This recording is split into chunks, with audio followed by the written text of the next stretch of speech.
Eu vou, então, em primeiro lugar, agradeço muito pelo convite, né? Eu tenho muito querido por vocês. Eu já tive o privilégio de estar com vocês presencialmente, infelizmente no momento não, mas quem sabe futuramente novamente. O Rodrigo, um parceiro aqui meu também, do meu querido colega Fábio Leite, de outros aqui na PUC, nós temos um forte laço. Então, para mim, isso simplesmente é mais um passo aqui no caminho conjunto, né? Então é muito legal. Como o Gustavo, né, muito gentilmente, né, falou, eu obviamente tenho essa certa trajetória. O sotaque se explica pelo fato que sou alemão, né? Então isso é sotaque alemão, né? Então, né, espero que todo mundo me entende, compreende, mas se não, né, vocês têm um chat e podem sempre perguntar, né? Eu vou, se eu puder, compartilhar aqui a tela, né, para fazer uma apresentação. E aí, deixa eu ver se eu consigo. Eu acho que eu vou tentar compartilhar a tela inteira, né? Aqui a gente geralmente usa o Zoom. Tá, então, engraçado, ele não tá... tá, agora tá. Acho que vocês estão vendo, por enquanto, essa tela aqui, né? Tá tudo bem, acho que agora... Isso, agora está apresentando. Tá. Então, antes de começar, vocês estão vendo aqui a apresentação? Sim, o PowerPoint, né? Tá, o PowerPoint. Antes de começar com ele, na verdade, eu queria brevemente também fazer as interligações justamente nessa temática, né, aqui no, entre aspas, papo furado, antes agora da parte formal desse encerramento. A gente estava justamente comentando que o tema direitos humanos em empresas tornou-se bastante vogue, vamos dizer, nesses últimos anos, de certa forma, né? Justamente vocês têm o grupo de estudos e nós na PUC aqui montamos também pela primeira vez agora esse semestre.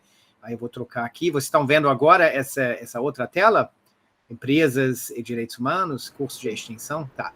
A gente justamente, experimentalmente, eu vou mostrar aqui, meu querido colega aqui, Luiz Carlos Faria, que, aliás, é mineiro também, mas está aqui um dos meus colegas na área do direito internacional público, e ele, na verdade, tem uma longa trajetória nessa área, trabalhando, inclusive, com uma outra colega, a professora Manuela Roland, que obviamente criou e continua coordenando a ONG Roma, né, que é uma das ONGs, primeiras ONGs aqui no Brasil que tem liderado e continua liderando com essa temática, né, que até relativamente recentemente era uma temática nicho, o que, vamos dizer, é desproporcionalmente relacionado com sua importância, né? Como a gente vai ver, e como vocês certamente viram aqui nesse grupo, né, empresas, hoje em dia, empresas multinacionais, transnacionais, são atores internacionais, às vezes com mais peso, mais impacto sobre pessoas, sobre nós, vamos dizer, sobre o meio ambiente também, que os próprios estados, né? Mas, ao mesmo tempo, né, a nossa concepção das relações internacionais continua bastante estadocêntrico, né?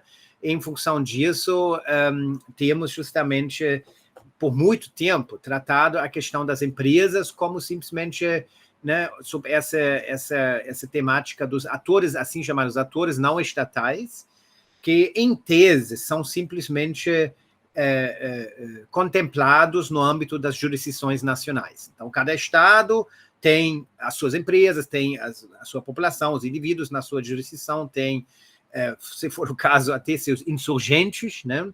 Mas, em última instância, quem responde por tudo isso são e continuam sendo os estados, que, aliás, vai ser um pouquinho o tema da minha fala hoje.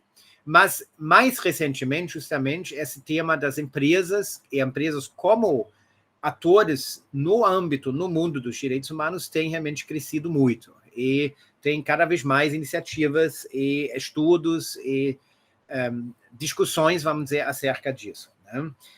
E a gente justamente montou esse curso. O curioso é que a gente, na verdade, teve alguns dos palestrantes que vocês também tiveram, então não sei se ela aparece aqui, mas a gente também vocês tiveram a professora Daniela Pamplona, né, que também apareceu no nosso curso, e a gente também teve a deixa eu só ver aqui, justamente acho que aqui ela não está, porque justamente a nossa palestra de inauguração foi pela professora, deixa eu só ver aqui, foi justamente pela professora Clara Serva, né, que justamente apresentou, tanto como para vocês, a perspectiva um pouquinho mais prática, né? E vocês conseguem ver que a gente conseguiu aqui montar um programa de umas 20, mais ou menos, aulas, né, tratando de diversos aspectos aqui dessa temática de direitos humanos em empresas. Então, depois eu posso compartilhar isso. A gente provavelmente vai repetir essa experiência, né, vai oferecer novamente, depois de uma, né, primeira avaliação de como foi. Agora vou voltar aqui para o PowerPoint, deixa eu só ver se eu consigo. Vocês estão vendo agora o PowerPoint de novo? Sim. Tá, perfeito. E aí, justamente... Oi? A professora Manuela Roland esteve conosco também, mas não nessa sequência do grupo de estudos. Ela esteve numa conferência internacional que a gente organizou em julho. Ah, tá, legal. Não, ela participou do grupo como ouvinte na primeira palestra aberta. Claro. Foi muito bom dialogar. O professor Gustavo Zortea também. Eu vi o nome dele lá também. Também, justamente, viu? Não, o que indica, na verdade, é que né, o grupo de pessoas que, no momento, aqui no Brasil, isso curioso, a gente também falou de alguns outros interesses de pesquisa que né, o Rodrigo e eu, vocês, em geral, compartilhamos, e uma outra frente, obviamente, é a questão do refúgio, e tem uma semelhança aqui no Brasil dessas duas áreas, que são justamente áreas que eram muito pouco explorados e não havia realmente muita presença por muito tempo. E aí, mais recentemente, realmente entraram, eu não diria em moda, mas entraram, vamos dizer, mais em destaque, né? E isso, obviamente, significa que o número de pessoas que trabalham, são especializados nessas áreas, ainda é bastante pequeno, comparativamente, pelo menos, pequeno, né? Então, nessa área de direitos humanos em empresas, a gente vai provavelmente reencontrar, entre outros, as mesmas pessoas aqui no âmbito brasileiro, pelo menos, né, que circulem, vamos dizer, nesses vários fóruns, né? Mas eu acho que é uma evolução muito positiva, justamente. Eu acho que é um dos grandes temas, né? Atualmente temos a conferência sobre a mudança climática em Glasgow, né? E, de novo, uma conferência internacional, principalmente com estados, são estados que vão entrar nos respectivos compromissos, mas, na verdade, no pano de fundo, tudo, vamos dizer, vai depender, né, da aderência, da conduta de empresas multinacionais que estão engajados, vamos dizer, em várias atividades que afetem o clima. Então, da mesma forma, né, estamos aqui nessa frente como tratar as empresas no âmbito internacional. Então, inevitavelmente, eu imagino que alguns dos temas dos quais eu vou falar, vocês já vão ter ouvido nas palestras anteriores, né? Então, eu, obviamente, também não quero falar longo demais, não vou tentar fazer aqui uma aula. Estou vestindo hoje, obviamente, meu chapéu de internacionalista, né, de pista. Então, o tema, em geral, é justamente a questão, né, por que responsabilizar empresas no âmbito internacional, em primeiro lugar, e a segunda pergunta, empresas, afinal, podem ter, prospectivamente, personalidade jurídica internacional, né? Essa preocupação, de certa forma, complementa as preocupações das quais, imagino, alguns dos outros palestrantes aqui no âmbito do grupo tenham falado, que é justamente as atuações, vamos dizer, os outros engajamentos no âmbito do que a gente no DIP muitas vezes chama de direito macio, soft law, né?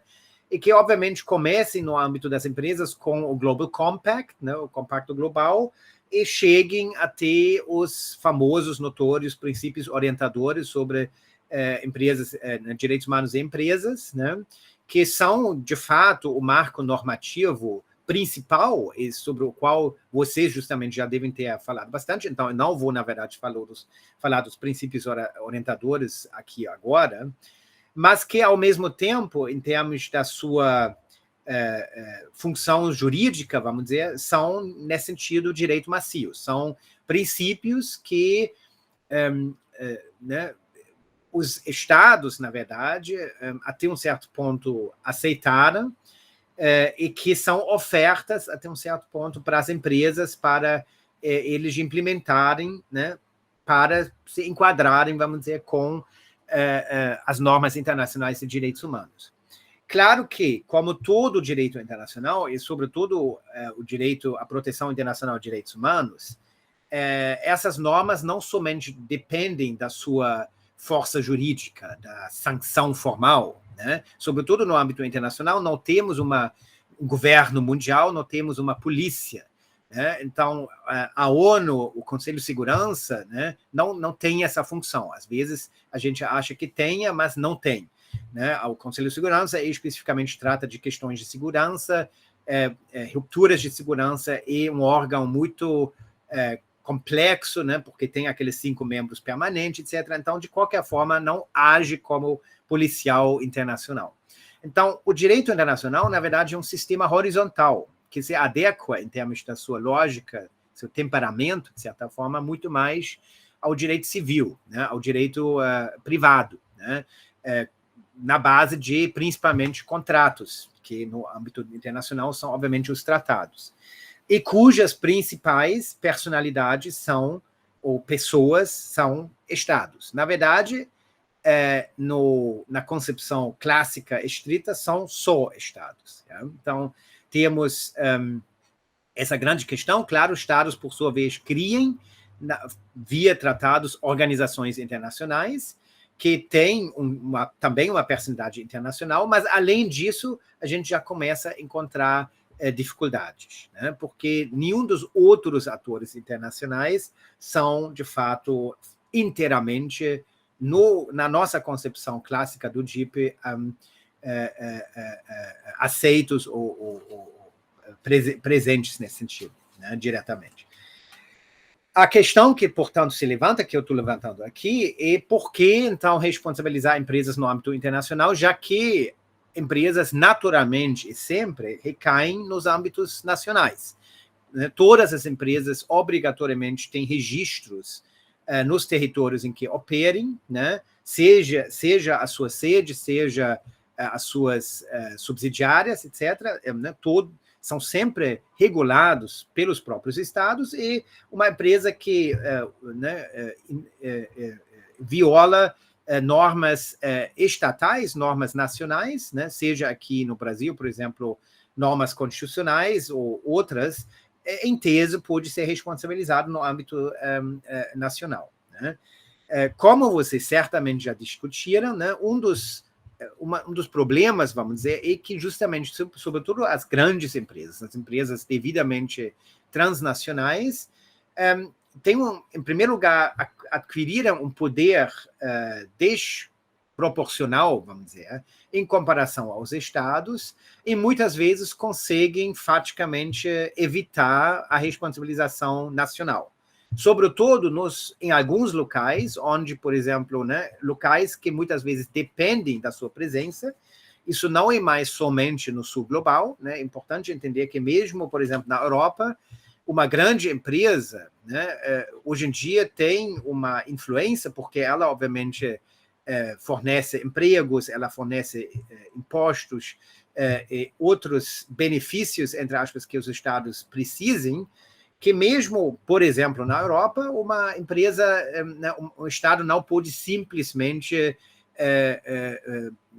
regular uma empresa à vontade, vamos dizer. Trata-se quase sempre de uma certa negociação. A gente vê isso, de novo, no contexto europeu, por exemplo, em relação às metas de emissão na indústria automobilística, né? Houve uma tentativa por parte da União Europeia de impor metas, né, padrões mais rígidas, que foi sistematicamente oposta e faticamente saboteada pela indústria automobilística, que, no entanto, trabalhou, ou vamos dizer, se direcionou nessa atuação diretamente a vários governos que tinham um eminente interesse de preservar essas indústrias nos seus territórios, né? Então, uma questão que se levanta é que o âmbito nacional para empresas multinacionais muitas vezes não é suficiente para a gente pensar da responsabilização. Em segundo lugar, evidentemente, né, direitos humanos têm uma vida internacional, naturalmente, né? Elas têm uma vida nacional, como direitos constitucionais, mas eles também, justamente, têm uma ampla infraestrutura internacional. E também outros regimes. Eu vou brevemente também tocar em outros regimes que estão atualmente sendo discutidos, contemplados como possíveis meios de como a gente pode alcançar empresas em termos da sua responsabilidade, né? O ponto central nisso tudo é a segunda pergunta aqui, que é justamente a questão se ou não empresas multinacionais têm personalidade ou podem ser adequados a uma ente que teria uma personalidade jurídica internacional. Por um lado, parece uma pergunta, vamos dizer, simples, e também parece que, né, a resposta poderia ser por que a gente não simplesmente aloca tal personalidade jurídica internacional. Mas essa resposta, né, pela concepção clássica do DIP que a gente tem, não funciona. O DIP é simplesmente o direito às relações normativas entre Estados. Não tem outro DIP. Isso é o DIP, o Direito Internacional Público. Para esse DIP reconhecer outros atores que não são Estados e paralelo aos Estados, né, a gente precisa, vamos dizer, fazer certos contornos. Isso, aliás, é uma coisa que eu, né, adoraria, né, ter uma discussão com vocês sobre, né? Certamente o Rodrigo e os demais têm pensado sobre isso, né? Como a gente pode adequar, vamos dizer, a empresa a essa grande questão, essa grande dificuldade da personalidade jurídica internacional. Então, eu queria primeiro, para a gente entender a natureza do problema, queria primeiro percorrer de uma forma extremamente rápida, não é uma aula de DIP, não é inteiramente uma aula de DIP, pelo menos, as bases da responsabilidade estatal para a gente entender o desafio que a gente tem, né? Então, né, a responsabilidade estatal, que é a responsabilidade civil no âmbito internacional. Então, o que acontece se uma pessoa jurídica comete um delito no âmbito internacional, né? Então, ela decorre, obviamente, da soberania estatal e do princípio da igualdade dos Estados, né? Não há no direito internacional, inclusive, uma diferença entre responsabilidade delituosa e contratual, né? Somente há responsabilidade. A própria responsabilidade, por sua vez, é regulada de forma macia, via assim chamados princípios, uma espécie de código modelo, sobre a responsabilidade estatal, que também não é um tratado, não é vinculativo, são basicamente uma espécie de vademecum do estado de arte, né, em relação à responsabilidade estatal. Mas ela não, em si, vincula também. São somente princípios que, no entanto, obviamente, foram elaborados pela Comissão do Direito Internacional da ONU e que são, portanto, princípios que são considerados como aceitos e praticados pelos Estados nesse momento, né? Os elementos, aí já começam as dificuldades, os elementos necessários para a responsabilidade estatal são a existência de uma obrigação concreta, né? E essa obrigação no âmbito internacional decorre necessariamente ou de costume internacional ou de tratados. Atualmente, empresas não podem fazer parte de tratados internacionais e, portanto, também não são sujeitos a costume internacional. Então, em tese, não tem obrigação internacional em relação às empresas. Embora, claro, indiretamente, um tratado, por exemplo, tem, certamente vocês falaram sobre isso, tem, obviamente, o projeto do Tratado sobre empresas e direitos humanos, que criaria regras, normas vinculativas, né, exigíveis, inclusive, mas também via responsabilidade estatal. São os estados que, no seu regimento interno, teriam que criar o marco regulatório no âmbito do qual as empresas trabalhem, que realizaria as normas aceitas pelos estados naquele tratado. Né? Então, é sempre uma abordagem indireta nesse sentido. Né? Aí você tem, em segundo lugar, obviamente, a violação, o delito, né? O dano causado pela violação e a grande questão da atribuibilidade, né? Que, inclusive, agora, por exemplo, nas questões climáticas, né, ambientais, é um dos grandes debates. A quem deve se atribuir, primeiramente, dos próprios estados, por exemplo, a responsabilidade por certas emissões que, por sua vez, né, influenciaram, impactaram no atual aquecimento. Né?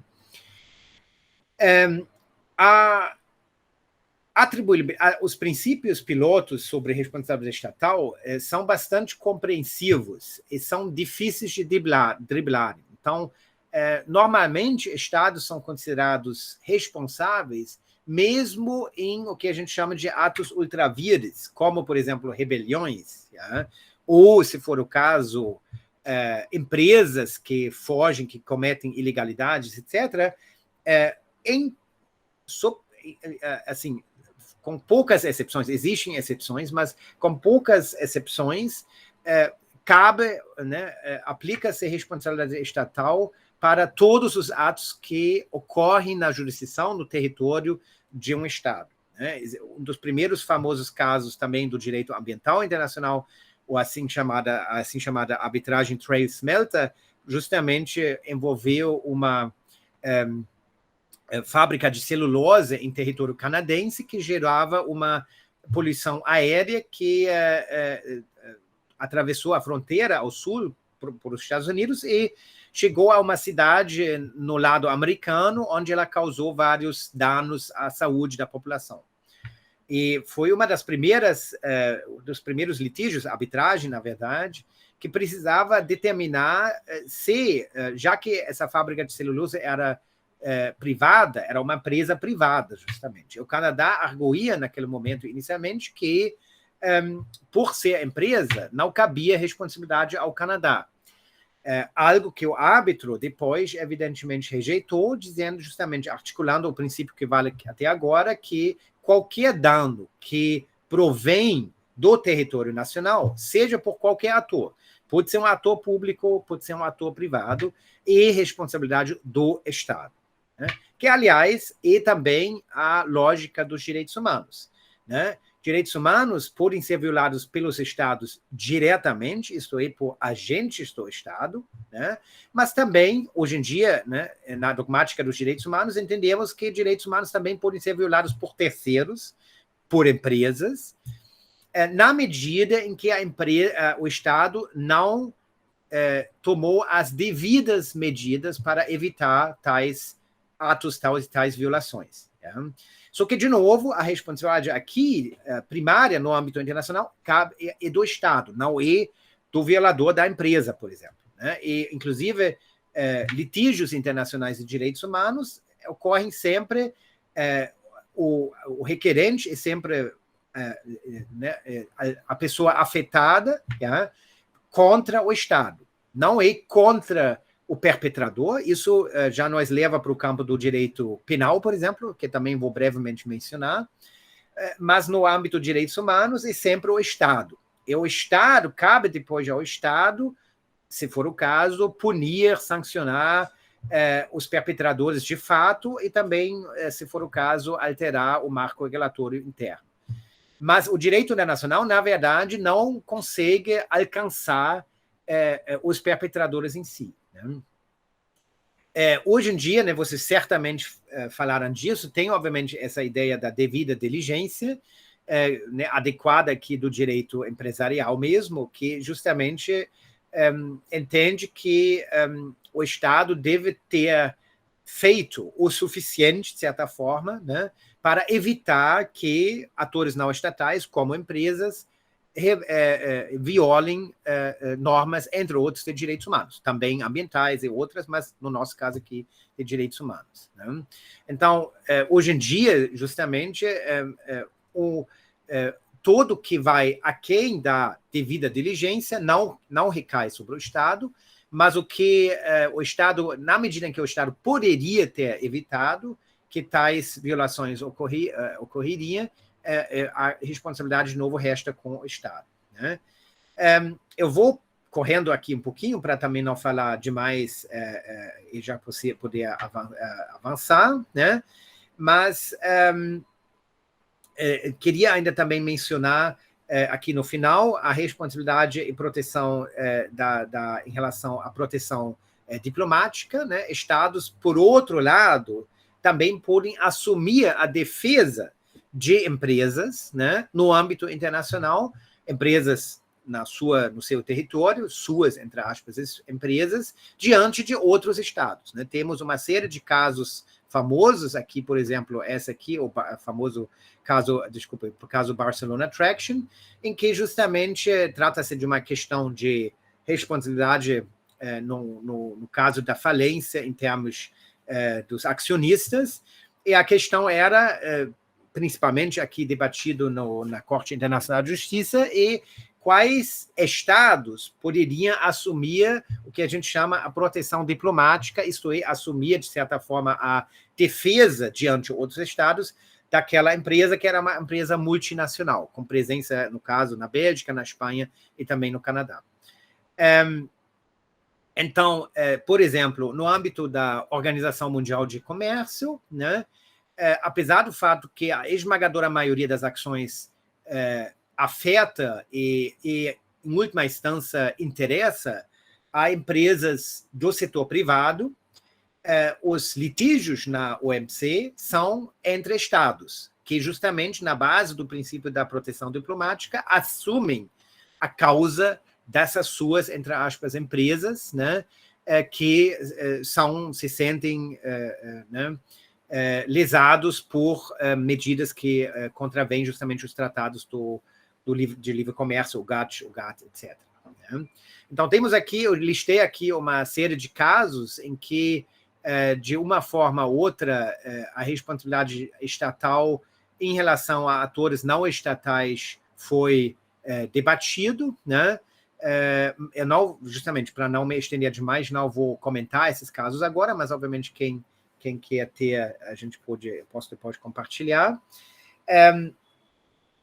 No entanto, obviamente, de novo, a abordagem indireta, nós temos diversos tratados internacionais com estipulações sobre empresas. Da mesma forma como um possível futuro tratado geral, né, sobre empresas e direitos humanos, terá estipulações para os contratantes, que são estados, sobre empresas. Atualmente já tem uma convenção da OECD sobre corrupção, basicamente tem a Convenção de Paris na área de energia nuclear, já que vários operadores de usinas nucleares cíveis, né, são do setor privado. Tem o mesmo em relação à poluição de petróleo, né? E também tem, obviamente, por exemplo, a Convenção de Basel sobre o controle de movimentos transfronteiriços de lixos tóxicos. Então, principalmente na área ambiental, na verdade, atualmente, temos disposições diretos, né, em tratados internacionais a respeito de empresas. Mas, mais uma vez, por exemplo, os mecanismos de resolução de disputa, então, quando uma parte contratante considera que outra violou o tratado, né, a respeito de estados, novamente, e não diretamente a respeito de empresas. Né?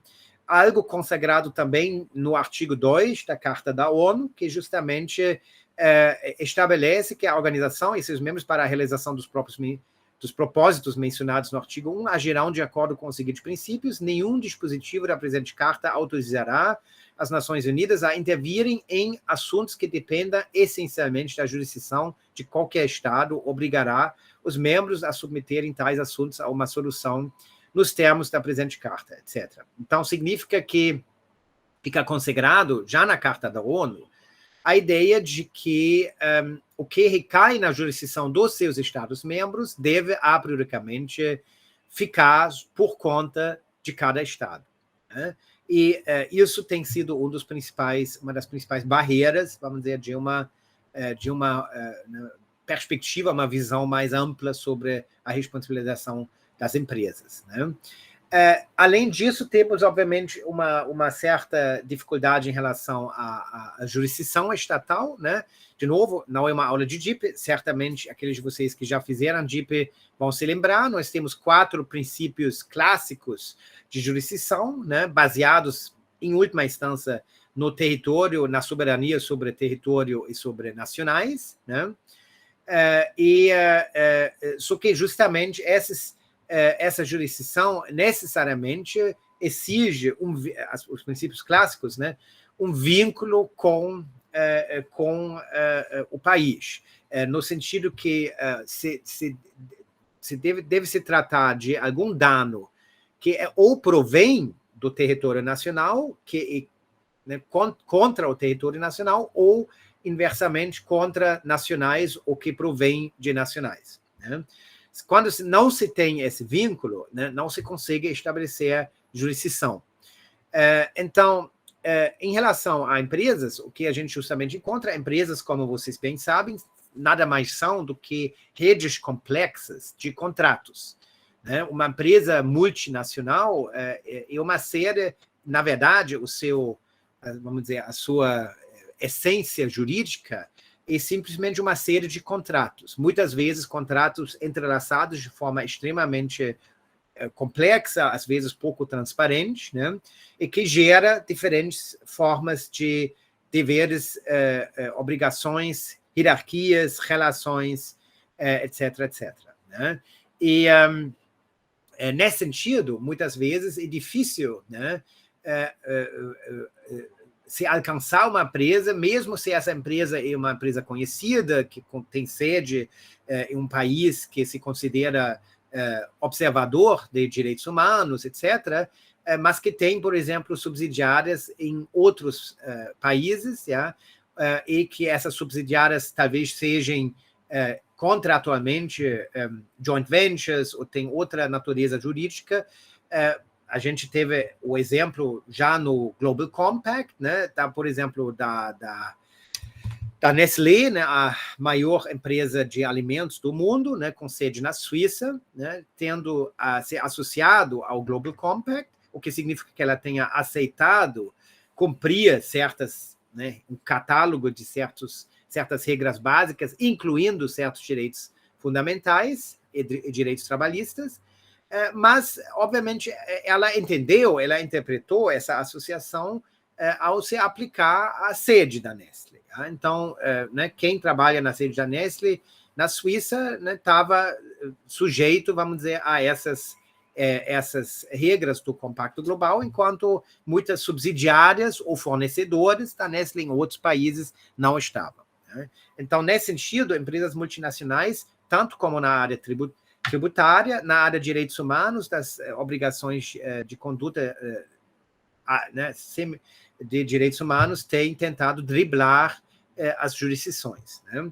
A gente tem hoje, obviamente, essa ideia também da jurisdição universal, que desvincula a jurisdição do nacional e do território e que vincula ela ao tipo, à natureza do ato cometido. Sendo que aplicaria-se jurisdição universal a pessoas, inicialmente, né? Inicialmente se pensa aqui de pessoas naturais, pessoas físicas, que cometem ou podem ter cometido assim chamados crimes internacionais, que não são simplesmente crimes no âmbito internacional, mas que são, obviamente, aqueles 4 crimes atualmente definidos no Estatuto de Roma, do Tribunal Penal Internacional, né, genocídio, crimes contra a humanidade, crimes de guerra e crime de agressão. como eu vou falar muito em breve, e também já vou, nesse caso, concluindo, uma das frentes que se debate no momento, obviamente, é se a via penal seria uma alternativa para mais diretamente atingir empresas em comparação aos direitos humanos que têm esse estadocentrismo embutido ainda. Sob essa ideia, isso vinculado aqui à ideia da jurisdição universal, que qualquer ator, e de novo, inicialmente se pensa aqui de pessoa física, mas nada impede que a gente estende isso à pessoa jurídica, isto é, entre outros, à empresa, e capaz, na doutrina penal internacional, de cometer tais crimes. Enquanto violações de direitos humanos, estrito sensu, somente podem ser cometidos por estados, crimes internacionais podem ser cometidos por qualquer um, inclusive atores não estatais.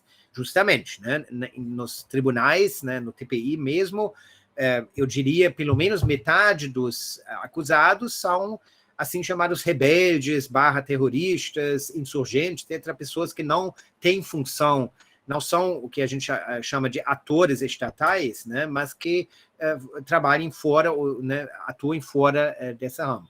Então, nada em tese, segundo esse argumento, impede que a gente estende essa lógica da jurisdição universal no âmbito penal às empresas também. Né?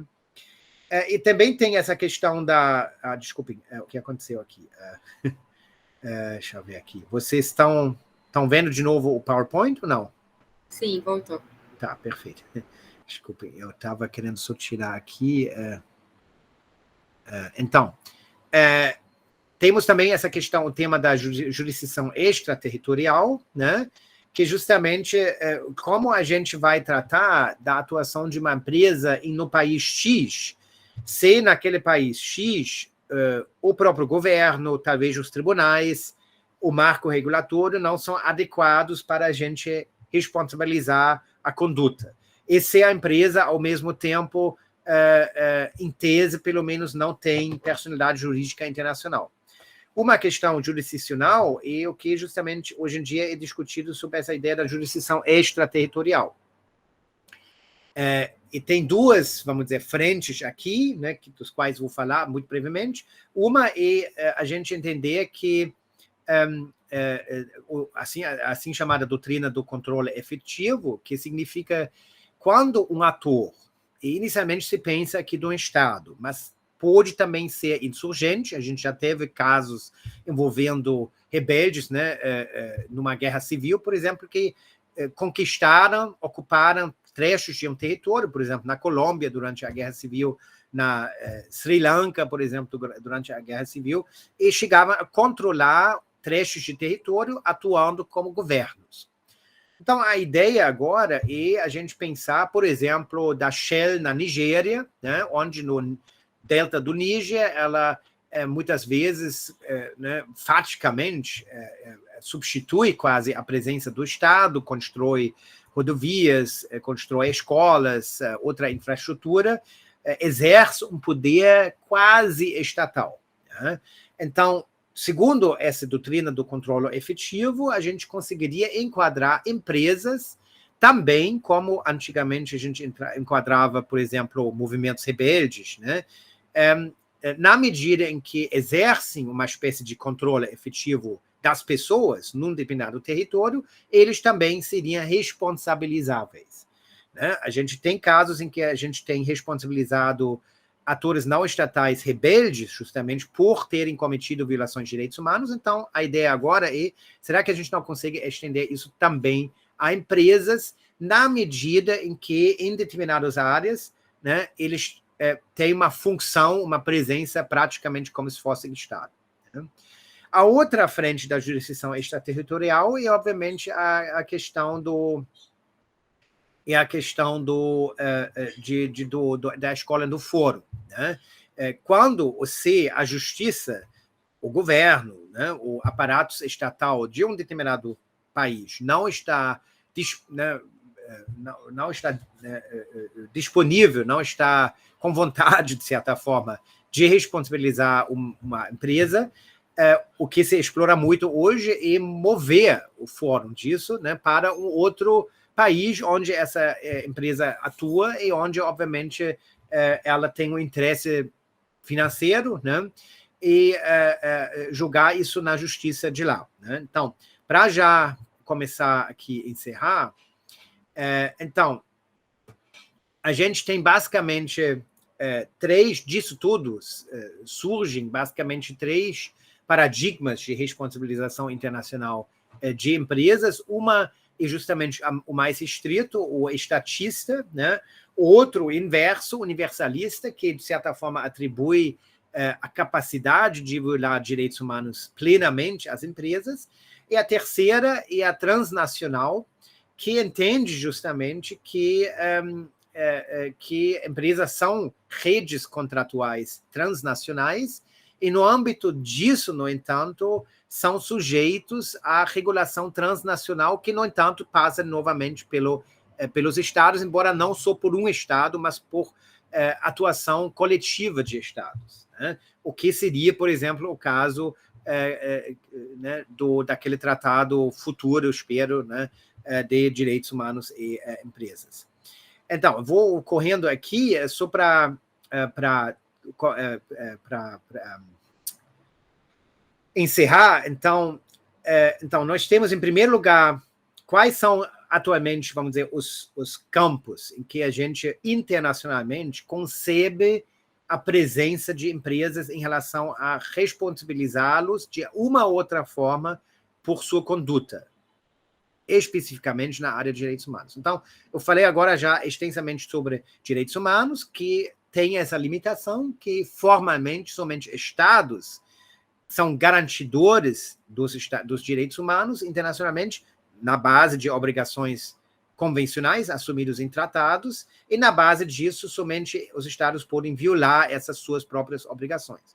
Mas, claro, na medida em que empresas ocasionem violações fáticas de direitos humanos, hoje em dia existe justamente essa ideia de que, né, a famosa fórmula respeitar, proteger e garantir. Então, o Estado não somente tem que abster de ele mesmo violar os direitos em questão, mas tem que também garantir que outros atores sob sua jurisdição, incluindo empresas, não os violem. Mas, claro, o agente executor dessa obrigação são os Estados. São os Estados que, internamente, no seu regimento interno, teriam que assegurar, né, de que as empresas cumprem essas normas, né, de direitos humanos. Eu já falei também da outra grande frente, que, né, tem uma certa discussão muito viva na comunidade de direitos humanos e empresas sobre essas oportunidades que o TPI, em tese, apresenta, né? Isso, na verdade, o direito penal internacional também sendo debatido em outros contextos. Eu não vou mencionar aqui o presidente de um certo país em relação cuja conduta em relação à pandemia também está sendo debatido em termos da responsabilidade penal internacional. Então, tem vários campos em que o direito penal internacional é visto cada vez mais como um complemento aos direitos humanos em relação a atingir certos tipos de atores, né? Como falei, jurisdicionalmente, nada impediria que uma pessoa jurídica, uma pessoa, né, uma empresa, poderia ser considerado como perpetrador de um crime internacional. Diferentemente dos direitos humanos, essa limitação no direito penal internacional não tem. Por outro lado, uma das grandes... tem 2 grandes limitações. Em primeiro lugar, isso tudo se aplica atualmente, pelo menos, somente àqueles 4 crimes internacionais. E, de certa forma, felizmente, não é tão fácil de cometer um crime internacional. Não é tão fácil de cometer genocídio. Não é tão fácil de cometer mesmo crimes contra a humanidade, né? A gente, às vezes, usa esses termos no discurso político, um pouquinho coloquialmente, mas em termos do direito mesmo, o ônus de prova que se associa a esses 4 crimes, sobretudo aos primeiros 3, é muito alto. E, portanto, não é muito fácil de provar que uma empresa tenha cometido um crime dessa natureza. A segunda limitação é a atribuição, né? Obviamente, teria que se claramente estabelecer, né, que havia, vamos dizer, uma atuação da empresa resultou na comissão de um desses crimes internacionais. E da mesma forma como naquele outro campo que mencionei, né, o principal desafio aqui é a atribuibilidade, né? Que tipo de responsabilidade algum ator tem que ter sobre um certo processo para ser considerado responsável por todos os resultados que se dão posteriormente, né?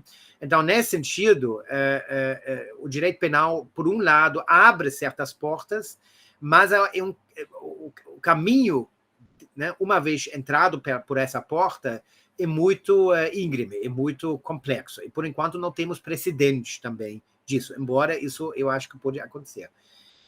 Nós temos também o regime, eu já mencionei, do comércio internacional diante da OMC, que também é um regime essencialmente estatal, né? Mas, obviamente, que no pano de fundo lidera com empresas. E teve uma época, mais nos anos 90, início dos anos 2000, em que muitos militantes de direitos humanos apostaram muito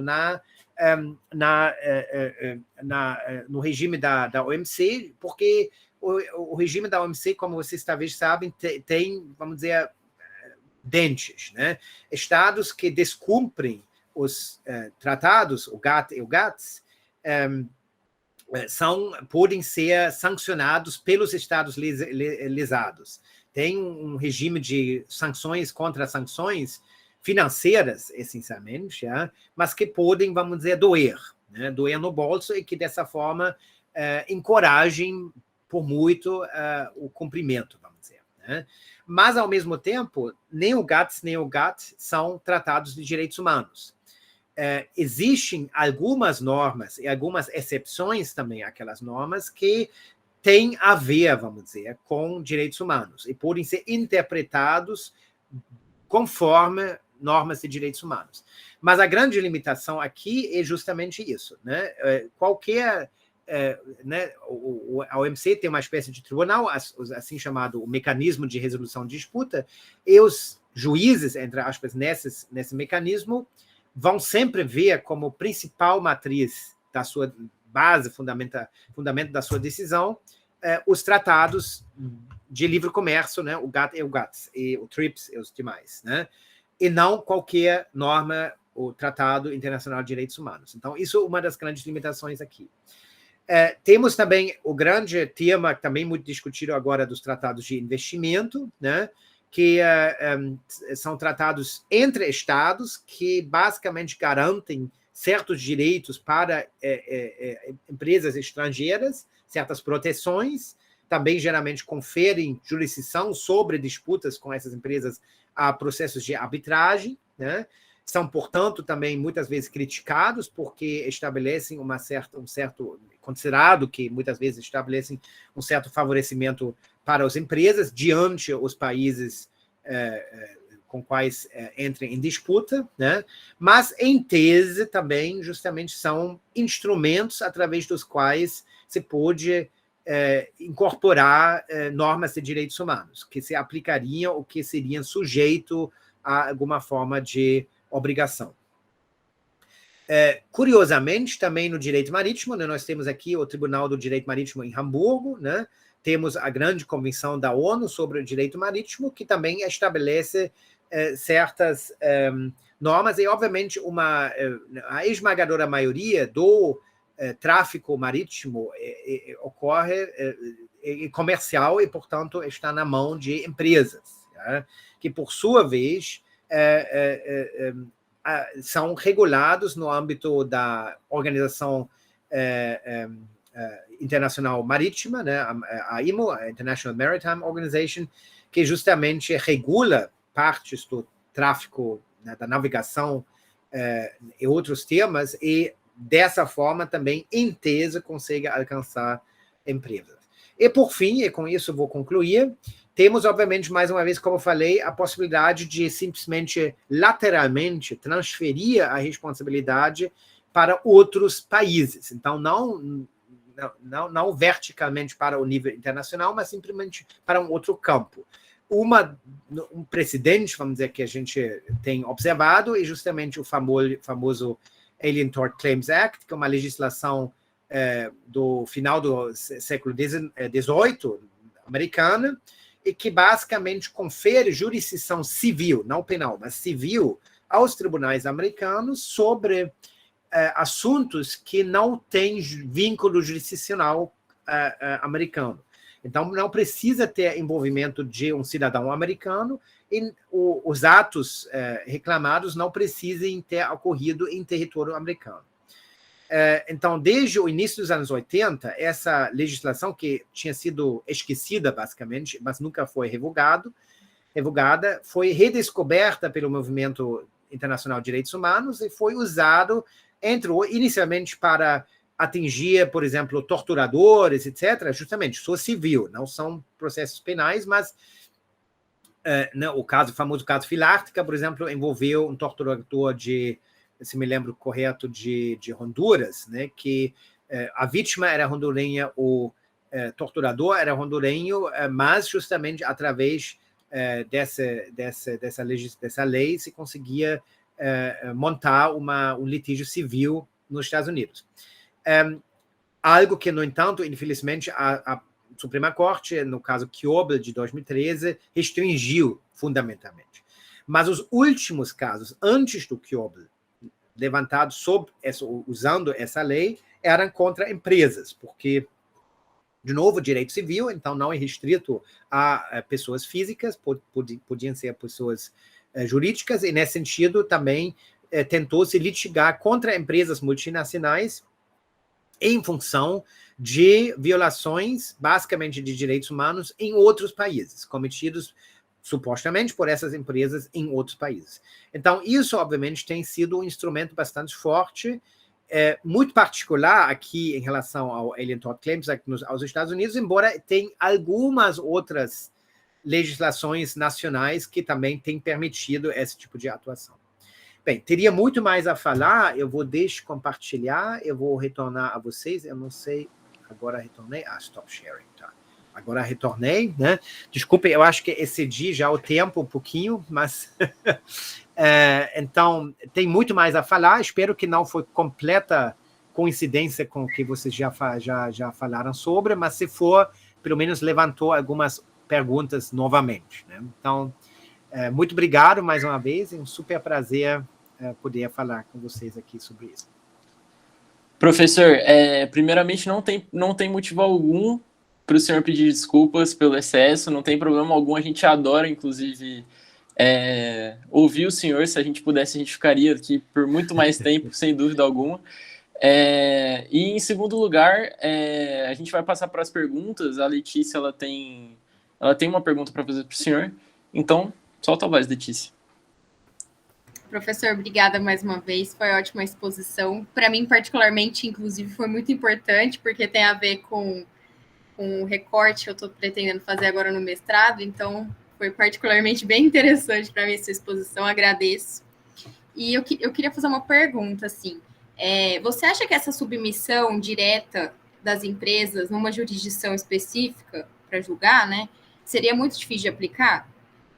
Porque, igual acontece com a FCPA lá nos Estados Unidos, né, por exemplo, foi legitimado por conta do tratado lá da OCDE, e as empresas que se envolvem comercialmente com os Estados Unidos estão sujeitas à jurisdição lá da SEC, né? E tem tanto no aspecto civil quanto de responsabilidade civil, tanto também do criminal, né? Igual tem da Petrobras, que fez o acordo de não persecução agora, pagou a maior indenização da história lá da FCPA, e a gente vê que aplica de uma certa forma com eficácia, né? Eu acho, assim, na FCPA, pelo que eu li até então, né? Às vezes, trazer esse mesmo mecanismo com um controle direto, de ter um instrumento regulatório, né, igual seria o Tratado Internacional, mas com esse controle direto com as empresas, igual tem lá nesse caso específico, talvez não daria certo? Qual é a sua opinião? Não, excelente pergunta.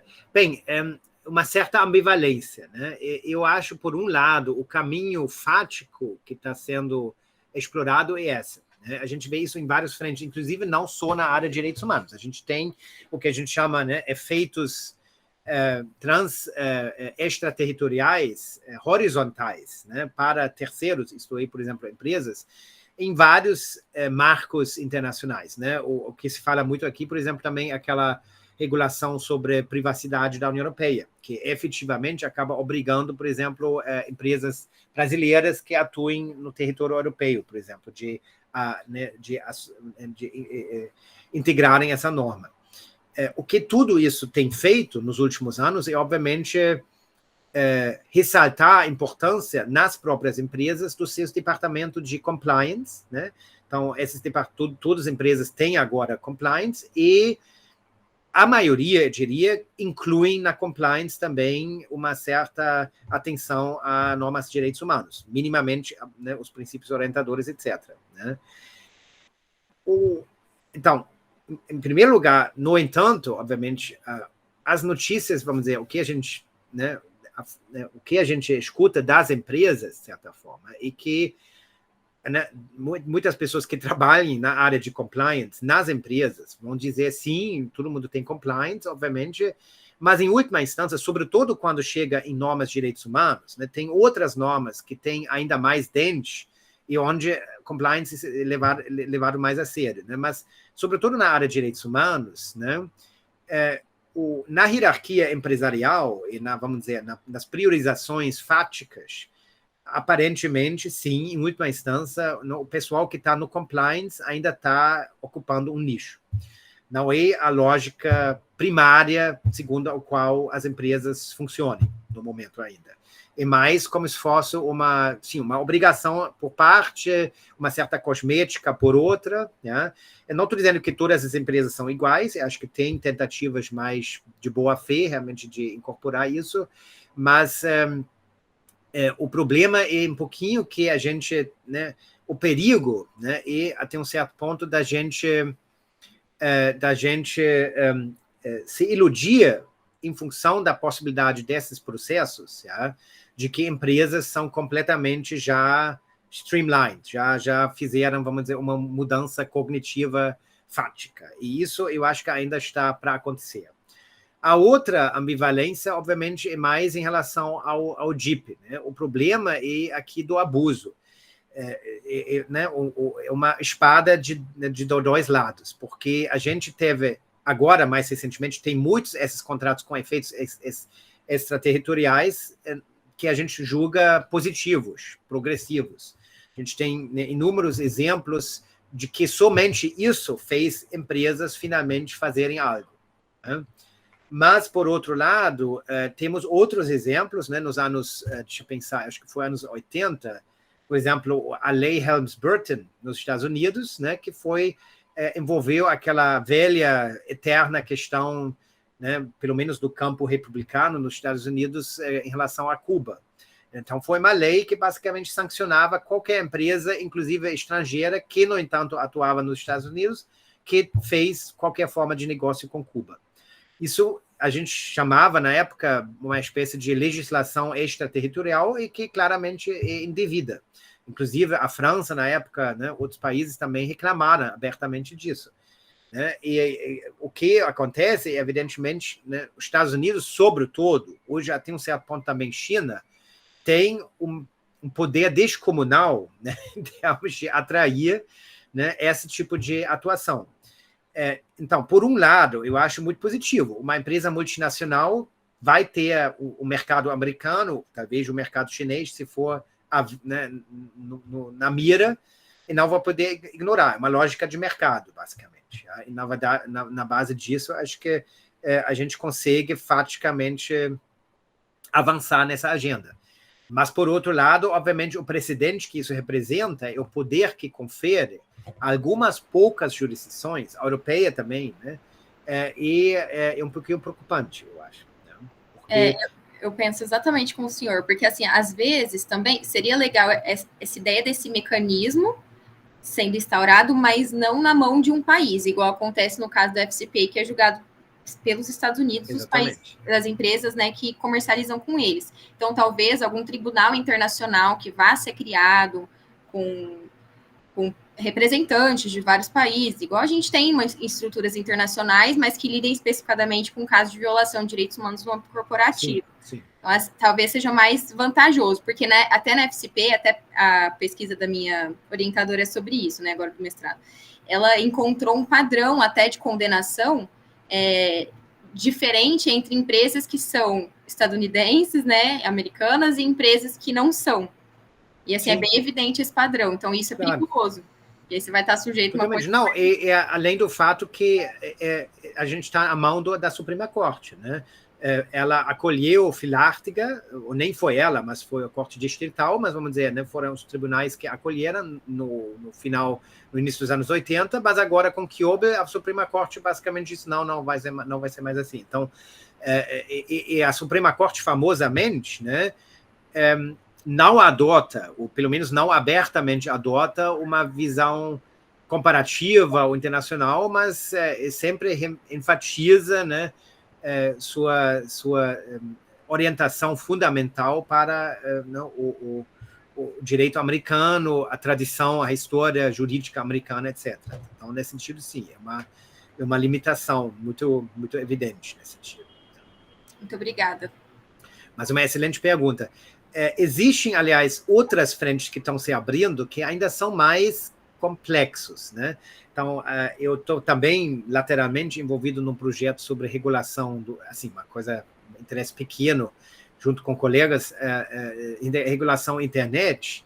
E, obviamente, né, temos um caso aqui estudando o Facebook, criou um órgão, basicamente, que assessora-lo a julgar casos disputados de remoção de conteúdo, né, aquela famosa questão. Então, ela tem os seus algoritmos que removem certos conteúdos, às vezes as pessoas disputem isso, e no caso dessa disputa, ela passa isso para esse board. Né? E esse board é nomeado por ela, não são funcionários da Facebook, mas a Facebook nomeia as pessoas, global, internacional, né? Mas ela não estabeleceu nunca um marco regulatório muito claro. Quais são os critérios conforme esse board vai decidir?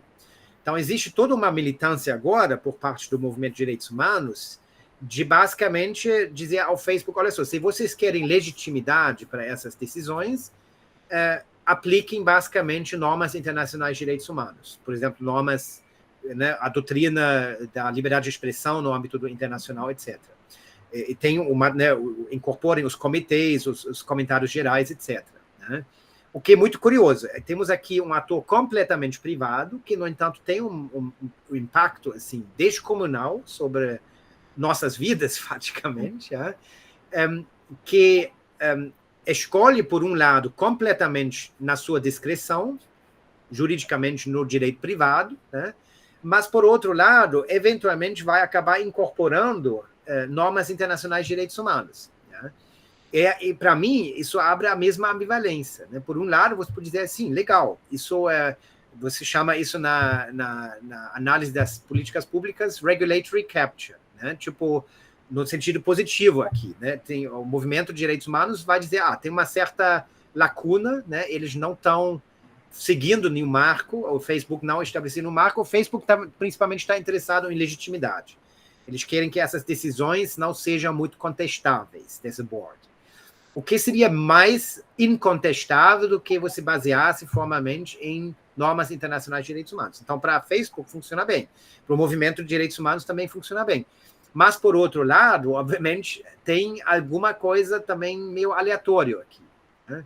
Inclusive, o fato, em tese, o Facebook também pode, em qualquer momento, dizer, não, agora não vai ser mais direitos humanos, agora a gente vai estabelecer outro marco normativo. Tem uma certa liberdade, né? Mas é realmente interessante esse movimento de chegar num momento que precisa, e aí o recurso primário, assim, vai ser ir atrás do que já é estabelecido internacionalmente para se resguardar mais, né? Porque, exatamente.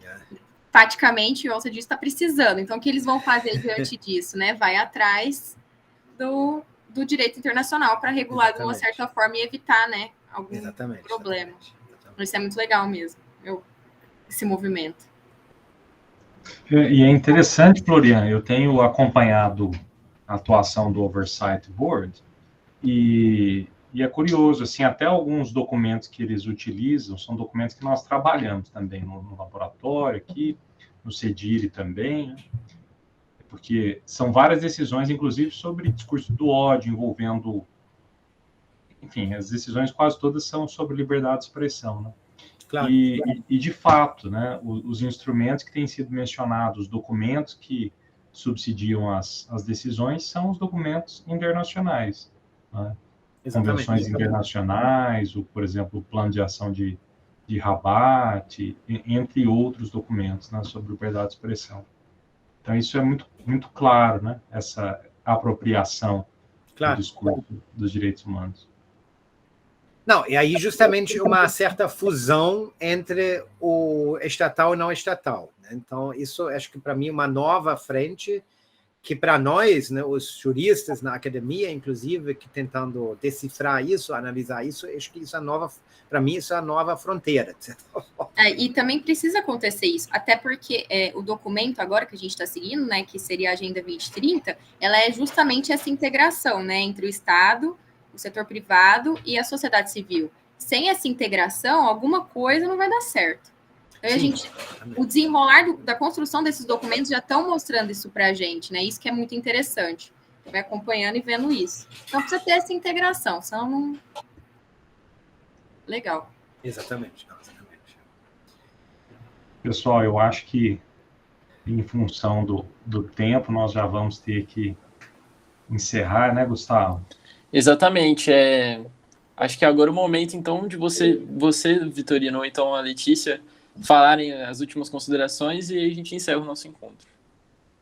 Eu quero só agradecer, Florian, por essa sua disponibilidade e generosidade para estar conosco aqui hoje.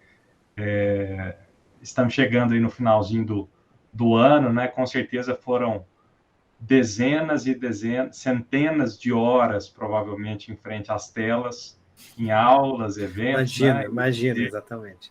E você aqui conosco, né, tendo essa disposição para mais um evento depois de tantos meses, né, online. Então, muito obrigado, assim, ficamos muito honrados por poder fechar a nossa sequência de atividades do grupo de estudos. Então, foi um tema excelente, não tinha ainda sido abordado especificamente, é um tema que foi mencionado, a gente, inclusive, disponibiliza textos sobre isso. No mestrado, no semestre passado, eu dei a disciplina de empresas e direitos humanos, e a gente discute isso lá também, né? Mas aqui no grupo de estudos nós não tivemos uma palestra específica sobre isso. Então, acho que foi um fechamento assim que completou os temas que foram abordados e discutidos. Então, muito obrigado, foi ótimo. Eu que agradeço, é sempre um mega prazer estar com vocês, realmente.